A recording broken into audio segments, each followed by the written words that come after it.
Cedar Ridge Hunt. The sun was shy of hunter's dawn when footsteps crept across the lawn of Cedar Ridge in winter seen, where errant trees learn not to lean. For Chainsaw Earl sure gets mad should they even deviate a tad from what is straight and vertical, all else he deems heretical.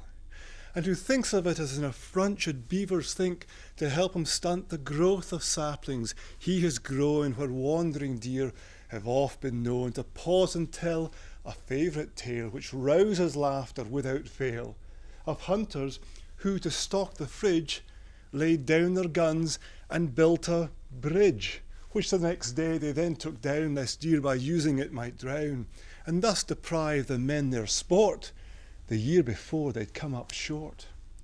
In the cabin slept the crew and dogs around a fire of cedar logs, which gave off such a pleasant smell that one might reconsider hell. When precious calm and deathly still were shattered by a voice that shrill sang out Layla, in anthem true, and summoned all to rise anew. But before these laggard hunters could, the door crashed in.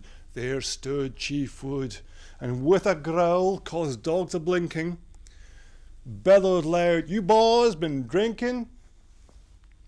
Soon they were sipping coffee black and contemplating their attack. The dark then summoned out this band, each to find his own tree stand. With one exception, Ard Murray, a man who you just cannot hurry, but he was making last repairs even as he climbed the stairs, and still took time to fill his flask from the Irish coffee cask. By break of day, teeth were a chatter, rouse the dead, such was their clatter, for each hunter was now well frozen, high in tree stands each had chosen when well imbibed, which might explain hunt strategies near insane, in which in day's right dawning light appeared a tad more wrong than right. Dressed camouflage in orange red, so none of them might end up dead, all deer not blind could clearly see each hunter poised in misery. These tree deer circumnavigate just close enough to act as bait, for trigger-happy island Scots most often use up all their shots at any chance far out of range, for they fire first, then think it strange that they could possibly have missed, and thus presume they are half pissed.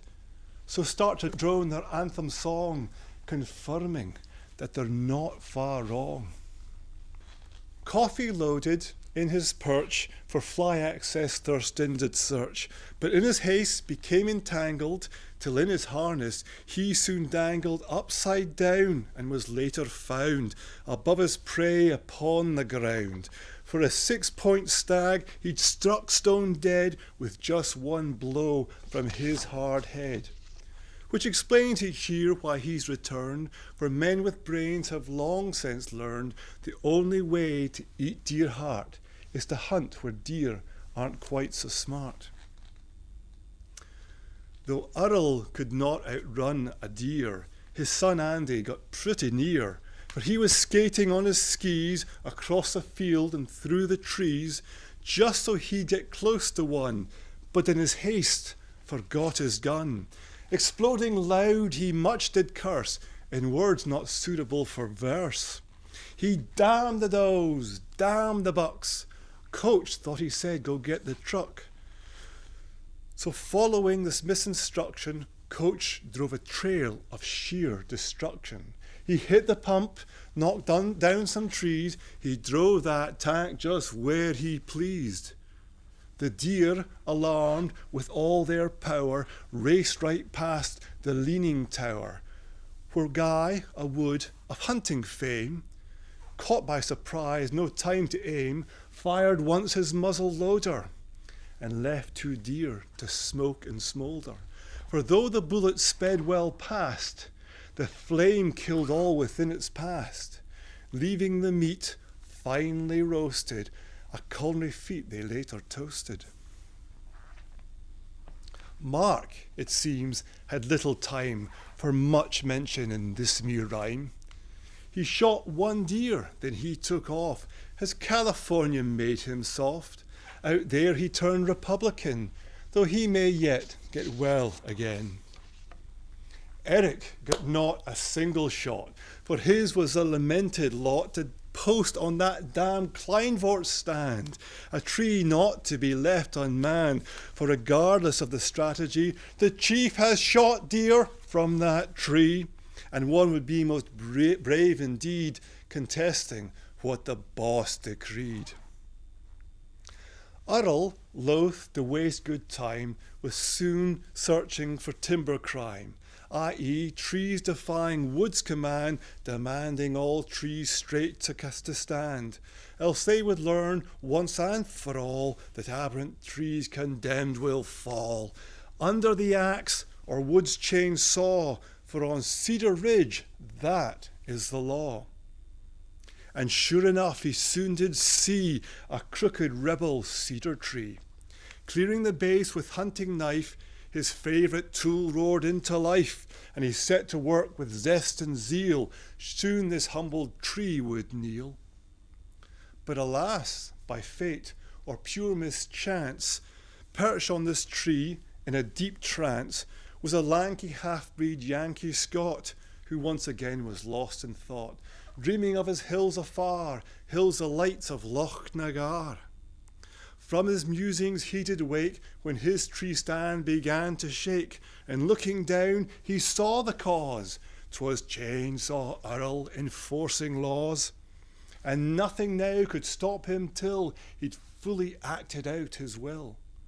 The Scot did shout and he did hail, but sadly all to no avail, for Earl's high-tech hearing aid was still at home where it'd been laid, somewhere where he'd not forget, which of course he had, so you can bet that nothing now the Scot could do would stand a chance of getting through. John fought in vain with the strap that held him to this timber trap, but before release the tree crashed down, and with it too our hunting clown, who as he fell let go his gun, which hit a deer hard enough to stun. For deer had gathered round to see the fate of that poor hapless tree. Indeed, they stood all quite amazed, except the one which now lay dazed. And there it lay the longest time, for Earl still was fighting crime, and stepped right over this deer's rump to level off that short tree stump.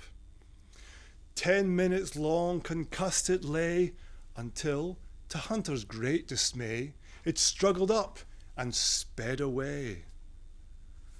But the genius of Coach's plan, for still confused the deer straight ran into the hole where Lockhart lay, winded, shocked, and deathly grey. Boy, oh boy, did John awake when that deer's fall he served to break.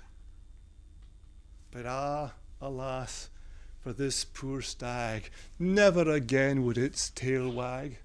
For with his small remaining breath, Lockhart talked that deer to death. Aye, poetry can come in handy for killing deer and irking Andy.